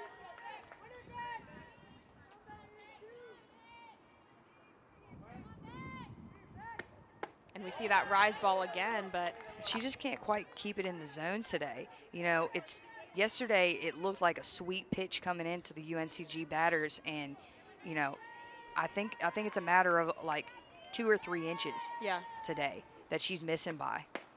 And low outside, that looks like a good pitch from Mitchum's side, but count is full. And here with 3-2 and 2 outs, Rachel McClaskey's taken off on the pitch, so if it's a hard hit ball to the infield, they've got to be going to first. And Kale gets a piece of it, but it's out in foul territory, luckily, as it popped up and behind her. So Kale has another chance. The count is full. Mitchum, normally in this case, if we were talking yesterday, she would almost certainly be going with that rise ball, but she is a little bit inconsistent. She's had about 2 rise balls that have been just beautiful, and all the others have been out of the zone or wild pitches, quite frankly. Yeah, if I were Mitchum in this situation, I am not very confident in my rise ball right now. UNCG batters seem to be laying off of it. I might go to that low and outside pitch. I think Becca Kale swung and missed earlier on it. Becca Kale's not looking to do too much, just a single right here. And she gets a piece of that ball on the outside part of the plate. It looks like she had a very defensive swing, so she kind of just threw her hands out, and on that outside pitch, she wasn't able to get much on it, but she fouled it off, so she's still alive up Becca's having a great at bat right now. She's fouling a lot of pitches off. She's seeing a lot of pitches, and more importantly, making Mitchum throw a lot of pitches. And she hits that ball, and it will go into right field, and it is handled. So UNCG will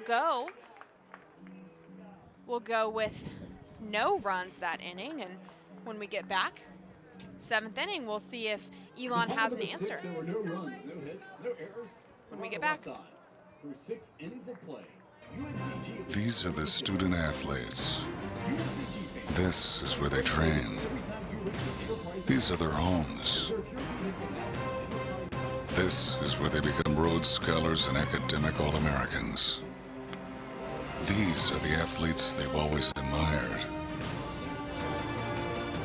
This is where champions are crowned and moments are made. This is the Southern Conference.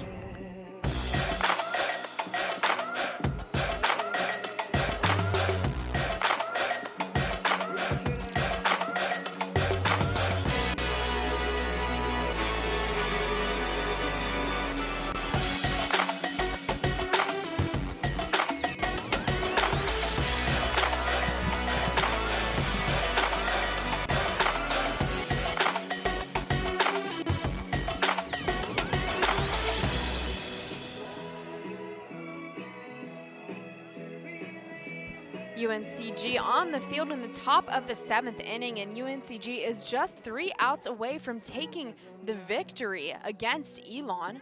Elon with 2, UNCG with 3, and Bazanski really wanting to finish out this game and get another win on the books. And the good news for the Spartans here is they're facing the Boz is going to be facing Elon's weaker part of the lineup, 7, 8, 9.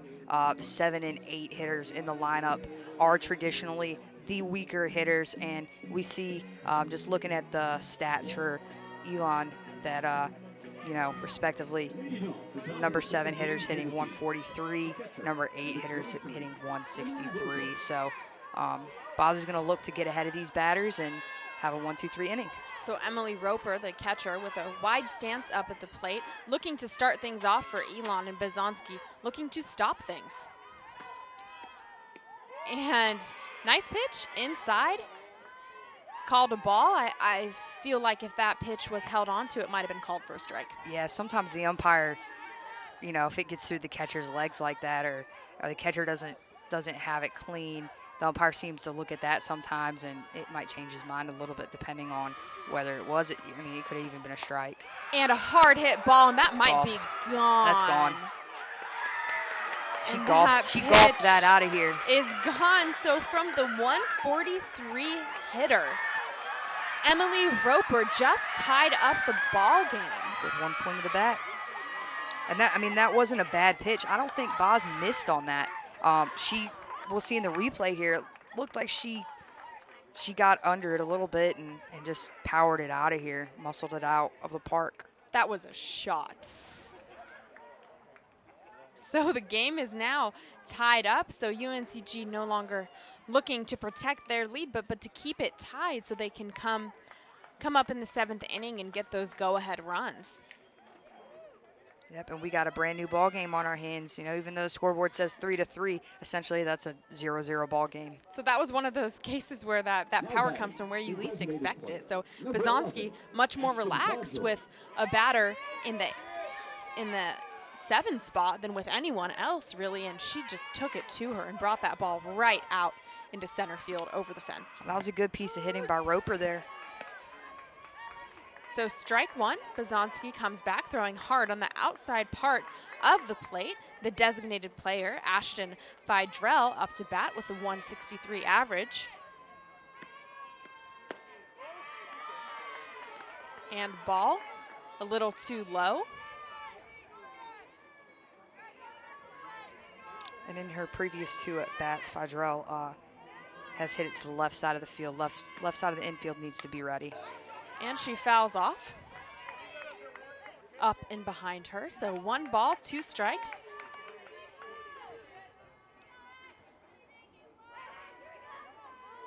Bazanski looking for the comeback out after that last home run that tied this game up in the top of the 7th. And shot, and Palmer able to grab it as it goes directly to her. So UNCG with 1 out. And that ball really was right to Palmer. Yeah, it's a pretty easy out. That's essentially a throw. Yeah. So up to bat now, Callie Horn, the second baseman, 300 average, sophomore. Ball. Looks like a ball came Where did into that ball the come field. from? Maybe the bullpen, perhaps, or not entirely sure, but timeout called for a second as they round up that ball and bring it in. And Bazanski and Horn both reset. Ball low. And Horn's 1 for 2 on the day. She had that infield base hit in the 5-6 hole on her last at bat versus the Boz. Strike, and that is hit, and it will go to Gontram, who makes a routine play in left field, and the Spartans have 2 outs. And I think the Boz got a little lucky on that pitch that Horn didn't get all of that ball when she hit it because Boz left that pitch up. Yeah. She was really lucky on that. When it was hit, it looked like it was going to go farther than it did. Yeah, it kind of just died out there. So top of the lineup, Hannah Olson hits one right up the center. Nothing any of the fielders could do about that. A solid base hit from Hannah Olson, the shortstop. You know, with 2 outs in this situation, that's not really going to hurt UNCG. Obviously, Boz is going to have to buckle down here and work a little bit harder on this batter. And, you know, it is Hall in the box. She does have speed. We've seen it all day. So it's going to put a little bit of extra pressure on the Spartan defense, actually, with this quick runner in the box. So Elena Hall hits the first one up, foul behind her into the stands. So first pitch strike for Bazanski.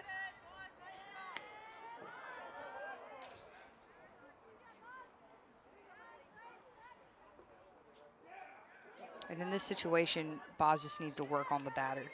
Let her defense work for her and work on the batter. Don't worry about that runner on first base, because if she's on first base, she's not really a threat.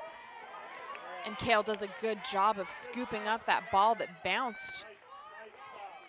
Threatens to throw, but doesn't need to. Yeah, Becca Kale's a great defensive catcher. We've seen it all day today. She's been getting in front of the balls, you know, that could be potentially wild pitches.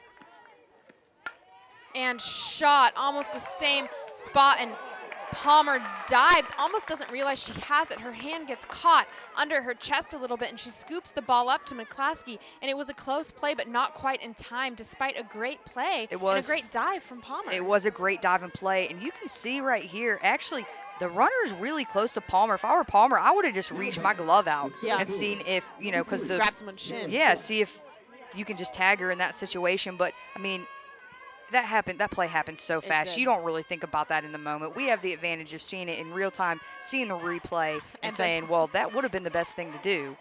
And seeing a replay in slow motion. It's easier to coach up here. So now the Spartans in the 7th inning. Elon got the tie run, and now there's runners on first and second, and a shot right to Aquaviva, and she catches it for the 3rd out of the inning. So what could have been a potentially disastrous inning for the Spartans really was just one initial home run that tied things up. So UNCG will come back with a response. Yeah, and in the top of the 7th for the Phoenix, they had 1 run on 3 hits, no errors, and 2 left on base. Bottom of the Add 7th big when we get flavor back. to your next get-together with Subway Catering, featuring good-to-go boxed meals with a side and freshly baked cookie, crowd-pleasing giant subs, and piled-high sandwich platters overflowing with flavorific choices. All made the way you say with everything you love, like jalapenos and Chipotle Southwest sauce. Subway Catering is simple and satisfying, a great value for any budget. Just call 877-360-CATER or visit Subway.com and let us take care of any occasion. Subway, cater fresh. Some of the changes I've seen myself since I've been here at UNCG is just, I've been really challenged. I've been really encouraged to come out of my comfort zone. As a professor, what I feel is most important is to find that passion. Do you have this dream of doing something bigger for the world, but you don't know how to get there? This is a place where you go to figure it out.